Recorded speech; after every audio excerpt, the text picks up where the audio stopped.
Hello everyone. ഇവിടെ ഈ ഖൈരതാബാദ് ഗണേശൻ്റെ വേറൊരു പ്രത്യേകതയും കൊണ്ട് അതെന്താണെന്ന് ചോദിച്ചാൽ, ഇവിടെ കൊണ്ടുവെക്കുന്ന ലഡു വേലം വിളിക്കില്ല.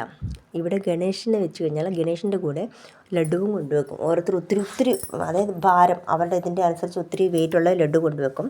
KGക്ക് 10 കിലോ, 50 കിലോ, 100 കിലോ, 1000 കിലോ ഒക്കെ. ഇവിടെ ഈ ഗണേശൻ്റെ അടുക്ക് വെക്കുന്ന 600 മുതൽ 750 കിലോ ഉള്ള ലഡുവാണ്. അത് ഒരു സ്വീറ്റ് ഷോപ്പ് ഉടമ ആന്ധ്രയിൽ നിന്നും തയ്യാറാക്കി കൊണ്ടുവരുന്നതാണ്. അദ്ദേഹം കൊണ്ടുവന്ന് വെച്ച് കഴിഞ്ഞാൽ ആ ലഡു 11 ദിവസത്തെ പൂജ ശേഷം പകുതി ലഡു അദ്ദേഹത്തിന് തിരിച്ചു കൊടുത്തു വിടും. ബാക്കി പകുതി ഇവിടെ എല്ലാവർക്കും പ്രസാദമായിട്ട്, കമ്മിറ്റി അംഗങ്ങളൊക്കെ ഇല്ലേ, അവരെല്ലാവരും വിധിച്ചെടുക്കും. അവർ ഓരോരുത്തർക്കും പ്രസാദമായിട്ട് കൊടുക്കും. അങ്ങനെ ഏത് ഗണേശൻ്റെ അടുക്ക് വെച്ച ലഡു ആണെങ്കിലും വേലം വിളിക്കും. കോടികൾക്ക് വരെ വേലം വിളിക്കാറുണ്ട്. പക്ഷേ ഇവിടുത്തെ ലഡു മാത്രം വേലം വിളിക്കില്ല. അതാണ് ഇവിടുത്തെ പ്രത്യേകത. ആ ലഡു അദ്ദേഹത്തിന് തിരിച്ചു കൊടുക്കും, പകുതി ബാക്കി എല്ലാവർക്കും പ്രസാദമായിട്ട് കൊടുക്കും.